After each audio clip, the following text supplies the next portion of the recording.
Vamos a ir a Argentina y vamos a hablar con Franco Metaza, que es licenciado en Gobierno y Relaciones Internacionales. Realizó su tesis de grado sobre el Parlamento del Mercosur, se desempeñó como director general de Relaciones Internacionales del Senado de la Argentina desde el año 2020 a el 2023. Participó en varias cumbres del G20, liderando la delegación de jóvenes de su país, y también fue asesor del directorio para el área internacional del Banco Nación de aquel país. En la actualidad está cursando sus estudios doctorales en defensa, ¿vio? A usted que le gusta mucho ese tema. Sin duda. Y el 10 de diciembre del 2023 asumió su banca como parlamentario del Mercosur, para la que fue electo por la lista nacional de Unión por la Patria, y además fue elegido por sus pares como jefe del bloque. Muy buen día, estimado Franco Metaza. ¿Cómo le va? Buen día, cuánta historia. ¿Todo bien, Bueno, Mateo? está todo bien, todo bien. ¿Cómo andás? Bueno, los que tienen currículum es bueno porque uno empieza a repasar el currículum, y si es largo, debe ser bueno, eso debe ser bueno. ¿No? Sí, ¿cómo están ustedes? Gerardo, ¿todo bien? Muy bien, muy buenos días, ¿cómo estás? Todo bien. Bueno, Franco, para empezar, digamos, con parte de la coyuntura argentina, que acá la seguimos muy de cerca, obviamente por todo lo que nos une con ese hermano pueblo. Y estoy leyendo el diario Página 12 de esta jornada. Dice que habrá un paro nacional en la jornada de mañana de transporte, que se supone va a paralizar al país, y la medida de fuerza que se implementará mañana busca quebrar la paz sindical con el gobierno y visibilizar el descontento con las políticas de ajuste. Contanos un poco, Franco, cómo está Argentina en este momento y a qué responde, o cómo se puede leer esta respuesta de los trabajadores, en este caso al ajuste que lleva adelante el gobierno de Javier Milei. Sí, empieza a haber un descontento muy grande, Mateo. El paro de mañana, y que también se va a extender hasta el jueves, parece que va a ser contundente, va a ser muy grande. Cuando se para el transporte en un área tan grande como el área metropolitana de Buenos Aires, es totalmente... se siente, ¿no? Lo siente desde el comerciante más chico hasta el empresario más grande. Y hay una de las cosas que siempre nos da risa, que los gobiernos de derecha, lo hacía mucho el gobierno de Macri, lo hizo el gobierno de Milei en el último paro, empiezan a sacar la cuenta de cuánto pierde el país cuando se para, ¿no? Cuando hay un paro de estos. Entonces ahí lo que nosotros decimos, bueno, ¿cuánta plata generan los trabajadores, no? Porque si ese número mágico que hacen para denostar a los paros de los trabajadores es la riqueza que generan los trabajadores al país, entonces dejemos un poco de poner tanto los beneficios y las excepciones impositivas sobre los empresarios, y empecemos a pensar un poco en cómo empujar un poquito más a los trabajadores para que puedan incluso ser más productivos, si lo queremos pensar en términos capitalistas como piensan ellos, ¿no? Pero bueno, un poco al fondo de la cuestión, la situación económica es angustiante. Hay una baja del consumo absoluto en todo tipo de rubros. Hay indicadores que son tristísimos. Yo señalo dos que a mí me generan como me hacen muy mal, que uno bajó un 60% el consumo de carne, ¿sí? Esto no es que los argentinos se volvieron vegetarianos, veganos, en una moda snob. Esto es que los argentinos estamos, sobre todo los niños, alimentándonos con mucha menos cantidad de proteínas al día, y esto es un problema, y bajó muchísimo el consumo de leche. Esto tiene que ver con un problema de malnutrición infantil que incluso la FAO ha advertido sobre Argentina. La verdad que la situación es muy angustiante, y no parece haber en el corto o el mediano plazo una solución, un camino mejor, ¿no? Hay un ajuste muy grande sobre los sectores sociales, hay una precarización de la situación de los trabajadores, y hay un gobierno que lo único que mira y lo único en lo que piensa es en el sistema financiero y en cómo generar mayor ganancia para aquellos que juegan en el mercado de la City porteña, ¿no? Franco, ¿cómo se está expresando ese descontento? Vos decías, bueno, está el paro, la movilización. ¿Hay otro tipo de expresiones, digamos, del pueblo argentino que te hagan pensar de que, bueno, hay una organización mucho más potente del descontento que, bueno, permita de alguna manera hacerse oír y que sus reivindicaciones tengan algún tipo de efecto, ya sea en el Parlamento o en el propio Poder Ejecutivo? Mira, Gerardo, yo creo que una de las principales manifestaciones de ello es el reordenamiento que se está dando el Partido Justicialista Nacional, ¿no? El peronismo, que es el principal partido de oposición y es el único que siempre presenta un proyecto alternativo. Porque digo, esto que está pasando hoy en Argentina no es nuevo. Yo cuando era chico siempre escuchaba que los grandes decían, esto yo ya lo viví. Bueno, yo hoy a mis 40 años puedo decir, esto yo ya lo viví, porque son los mismos que estaban en el 2001. Sturzenegger, Cavallo asesorando, en fin, esto ya lo vivimos. Entonces, vos en Argentina no tenés mucha vuelta, tenés la posibilidad de plantear un proyecto nacional en donde se pondere la generación de trabajo genuino, el valor agregado al agro, una industria incipiente que siempre con mucho esfuerzo tratamos de promover, con lo caro que es eso, con el avance tecnológico vertiginoso, o el modelo que te propone hoy Milei, que es el mismo que propuso Macri, que es el mismo que propusieron en los 90, que son modelos que pueden andar en países que tienen otro tipo de características geográficas, otra densidad poblacional, no en la Argentina. Ya sabemos que este tipo de modelos no andan. Entonces, la única alternativa, más allá del descontento social que se va viendo en las calles, uno lo ve hasta en la cola del supermercado del barrio más acaudalado de Buenos Aires. Ya no es como en diciembre, que bueno, había que darle tiempo al gobierno, había que darle tiempo a Milei, porque viene con una legitimidad de origen muy grande, hay que decirlo, pero ya hoy en la cola del supermercado empezás a escuchar a los sectores que los altos que lo defienden y a los que quizás desde un lugar muy antisistema lo votaron, a manifestar su descontento porque no pueden pagar la tarifa de luz, no pueden pagar la tarifa de gas, no llegan a fin de mes, y hoy la única alternativa es el peronismo, y estamos desde el PJ con Cristina Fernández de Kirchner a la cabeza, dándonos la tarea de generar un programa de gobierno y de ordenar el partido que sea el instrumento para poder volver a gobernar en el 2027. Franco, y en ese ese reordenamiento del propio PJ, ¿cómo opera esa interna? Vos recién decías que con Cristina Fernández de Kirchner, por lo menos lo que llega aquí es que ha habido en unas últimas semanas, o supongo que debe tener un origen un poco anterior, ciertas diferencias con alguna otra parte del propio justicialismo, o que en realidad represento, o yo significo con Axel Kicillof, pero bueno, vos contame un poco cómo está la interna esa y a qué responde, por qué se generan este tipo de cortocircuitos, si es que existen tales. No, hoy lo que tenés son dos candidatos a la presidencia del Partido Justicialista. Cristina Fernández de Kirchner, que bueno, no tengo que contarles a ustedes la representatividad que tiene, fue 2 veces presidenta, ganó en primera vuelta las 2 veces, no en balotaje, ganó en primera vuelta, eso es importante. Luego cuando vino Macri, que parecía que se había terminado el kirchnerismo, en apenas 4 años se dio una estrategia política para poder retornar al poder. Digo, eso es Cristina, ya lo saben, ya la conocen.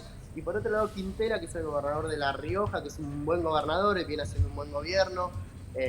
Ahora, el problema es que no pudo tener la fuerza de avales que se necesita tener para esa interna, ¿no? Incluso hubieron acercamientos, esto lo contó el apoderado del Partido Justicialista, que Cristina o quienes estaban conversando con la gente de Quintela les ofrecieron una unidad, Quintela no quiso, ahora está tratando de ir a la justicia para judicializar su candidatura, que no tiene los avales suficientes, en fin. Digo, es un buen gobernador que no se está entendiendo por qué no quiere ir a elecciones con Cristina. Esto es una opinión personal, yo lo que creo es que sabe que pierde, más allá de que es un buen gobernador, es un buen compañero, es un buen dirigente del Partido Justicialista. Cristina arrasaría en una interna, entonces hoy se está tratando de empantanar la cancha en ese sentido. Lo más probable es que Cristina termine siendo la presidenta del Partido Justicialista de aquí al 17 de noviembre, que es la fecha eventual de elecciones o de ratificación de lista única si fuera. Y bueno, y ahí empezaremos a caminar nuestro camino. Después con Axel, no, yo creo que lo que hubo con Axel, para ser muy honesto intelectualmente, fue un error de él, ¿no?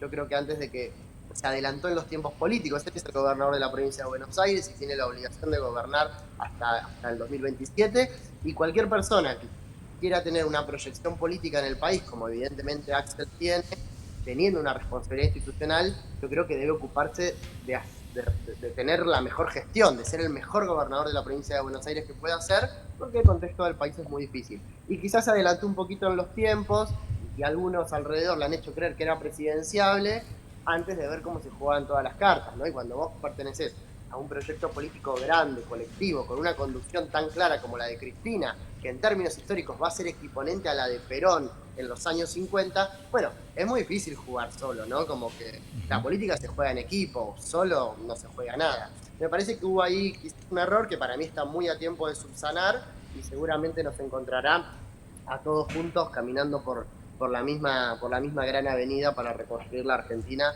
si es que queda algo de ella en el 2027 cuando Milei termine el gobierno. Franco, bueno, aprovecho que de acuerdo a lo que dice Mateo, compartimos una misma pasión, digamos, que tiene que ver con los aspectos de la defensa, de la soberanía. ¿Cómo analizás el acuerdo que hizo el gobierno de Milei con Estados Unidos para tener presencia militar de fuerzas especiales sobre la hidrovía? ¿Cómo lo están viendo eso en Argentina? Y ¿qué ribetes ustedes creen que esto puede llegar a tener para la propia soberanía argentina y también para la región? Mirá, Gerardo, después te quiero hacer una pregunta yo, si puedo. Dale. Vos sabés que esto preocupa muchísimo porque además es casi inconstitucional, porque el acuerdo ni siquiera lo firma el ministro de Defensa, el Poder Ejecutivo, no ha pasado por el Congreso, lo firma el administrador de puertos aquí en Argentina, que es un funcionario de rango muy bajo, es como un subsecretario o incluso más abajo.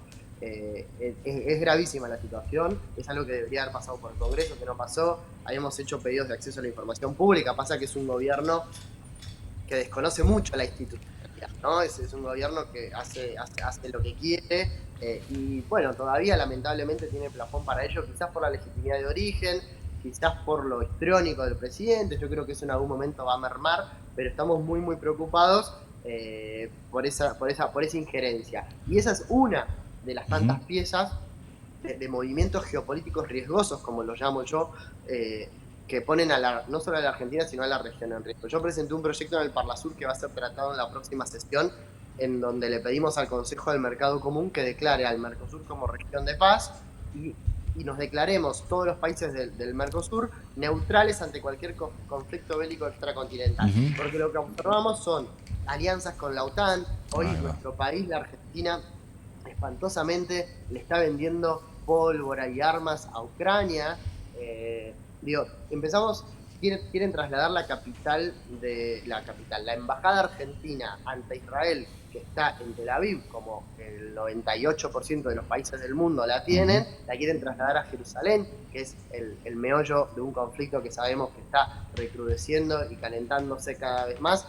No sabemos hasta qué punto va a llegar. En fin, el gobierno de Milei, un poco por impericia, otro poco por falta de experiencia política y fanatismo, no sé si religioso, no sé llamarlo religioso, fetichista, nos está llevando a la Argentina, ergo a nuestra región, a una situación de alianza con la OTAN o con potencias que están metidos en una guerra que empieza a ser una guerra grande, de dimensiones grandes, que nosotros vemos como muy, muy riesgoso. Así que yo en esto soy muy pesimista, tengo una preocupación muy grande. Cuando hay conflictos de guerra grande, lo que empiezan a escasear son los alimentos, el agua potable, las energías, renovables o no, y aquí en esta región tenemos todo esto. Entonces, que seamos parte interesada en conflictos que nos son ajenos, que están pasando a esa cantidad de kilómetros de distancia, con estos recursos que te acabo de mencionar, me parece que nos pone a la Argentina y a la región en un lugar muy, muy peligroso en los años venideros. Sin duda, Franco, ¿y vos pensás que esto también tiene que ver con acompañar por parte de Argentina, del gobierno de Milei, la política de Estados Unidos, también como forma de frenar el avance o el peligro que ellos entienden de China en la región? Hace pocos días salía lo que es el plan naval de Estados Unidos y de la Armada de Estados Unidos, y decía que, o prevén de alguna manera, un conflicto armado o el desenlace de un conflicto armado en el 2027 entre Estados Unidos y China. ¿Vos crees que estos movimientos en la hidrovía, que también involucran a Paraguay, que involucran a Argentina, y ahora estos planteos de asociarse a la OTAN o de colaborar con un país en guerra como Ucrania, crees que es parte de esa lógica, digamos, geopolítica que se está jugando en nuestro territorio y que pone en riesgo a los países latinoamericanos? Sí, estoy 100% convencido que va por ese lado, que son presiones que vienen desde Estados Unidos seguramente para que haya una entrega absoluta, ¿no? De porciones de territorio, de enclaves estratégicos. Yo no sé si ustedes vieron que estuvo la generala Richardson, que sí. es la jefa de Comando Sur, en Ushuaia, que es la puerta de entrada a la Antártida, que es un enclave estratégico para lo que significaría el Atlántico Sur. O sea, no me cabe ninguna duda.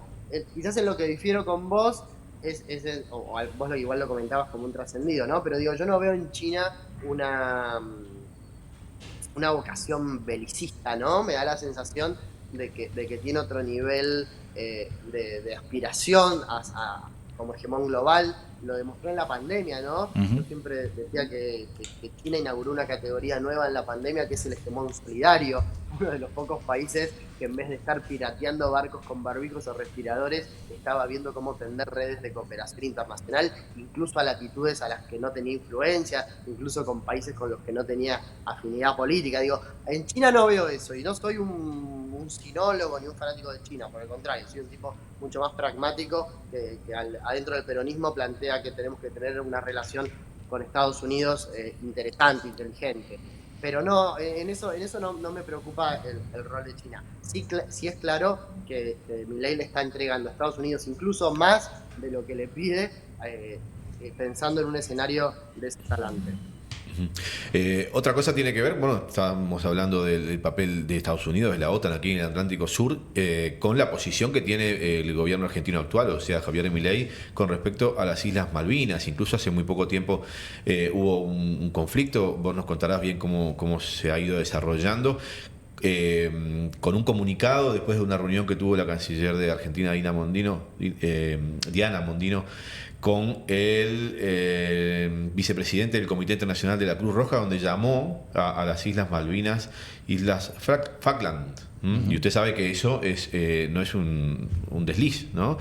Allí en Argentina, además, obviamente tuvo una reacción muy grande, contándonos un poco cuál es el papel, en este caso, de las Malvinas y del ingreso, digamos, de este tipo de discursos y de legitimaciones de territorios que le pertenecen, en este caso, a la República Argentina y que están en disputa porque están tomados, en este caso, por Inglaterra. Sí, la verdad es que es un gobierno muy desmalvinizador, por llamarlo de alguna manera. No tiene mucho apego a las posiciones históricas que tiene el Estado argentino, ¿no? Porque políticas de Estado incluso están en una disposición transitoria de nuestra Constitución Nacional. O sea, si vos, presidente de la Nación, juraste la Constitución Nacional, tampoco te podés hacer la vista gorda al respecto. Vos sabés que Milei se ha declarado admirador de Margaret Thatcher. Una cosa rarísima, ¿no? Porque ni siquiera los ingleses tienen admiración por Margaret Thatcher. La verdad que sí, que es lastimoso, que tira por la borda un montón de años de una posición argentina bastante sólida al respecto y que tiene un sentido jurídico en el derecho internacional. Y además empieza a ser como el talón de Aquiles en la interna del gobierno, ¿no? Ustedes saben que la vicepresidenta Villarroel tiene como, bueno, muchas diferencias evidentes con Milei. Han sido un rejunte, ¿no? Los Estados Unidos le espanta más que la unidad de concepción política, y ella tiene una situación, ella viene de una familia militar, entonces tiene como otro tipo de mirada al respecto, así que bueno, hay un choque del gobierno. Respecto al comunicado que vos comentabas, Mateo, hay algo que a mí me parece hasta gravísimo, que es ¿qué gobierno no revisa un comunicado antes de escribirlo, sobre todo en lo que refiere a una posición de política exterior? Y dicen, bueno, que la excusa que dieron fue: vamos a ver quién fue el que lo escribió y lo vamos a despedir. Bueno, han pasado 5 o 6 días hábiles y todavía no lo han encontrado. O sea, no revisan lo que escriben y no saben quién les escribe los comunicados. Digo, o se hacen los sotas, como decimos acá en Argentina, o realmente tienen una vocación desmalvinizadora que ya es más que elocuente. Bien, Franco, te agradecemos mucho. No sé, ¿vos querés alguna pregunta? Franco quería hacerte una pregunta a vos. Sí. Sí, porque vos mencionaste cuando viniste acá a Argentina para... Bueno, primero te quería preguntar cómo viste Argentina. Me imagino que ustedes más o menos tienen una idea, si lo viste distinto, qué viste en las calles, si es que pudiste recorrer un poco. Y lo otro es que yo estuve en un acto que hizo Yamandú unos días antes del cierre, no sé si fue el mismo viaje, porque después hubo un acto en un teatro. Claro, no.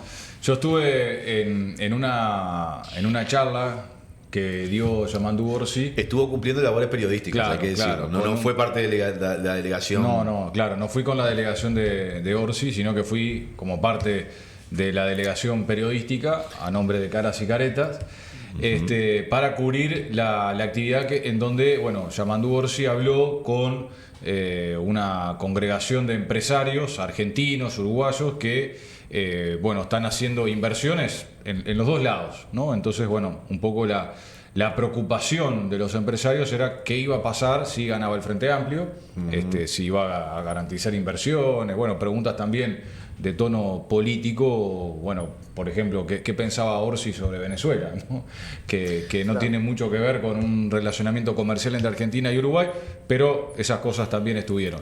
Respecto a lo que preguntabas de cómo vi Argentina, la verdad que pude recorrer muy poco, por no decir nada, pero el recorrido que hicimos desde el hotel hasta Puerto Madero, que era un recorrido corto, lo que sí me dio la impresión, por cosas que fui hablando con gente de allí, es que hay mucha gente en situación de calle en Buenos Aires.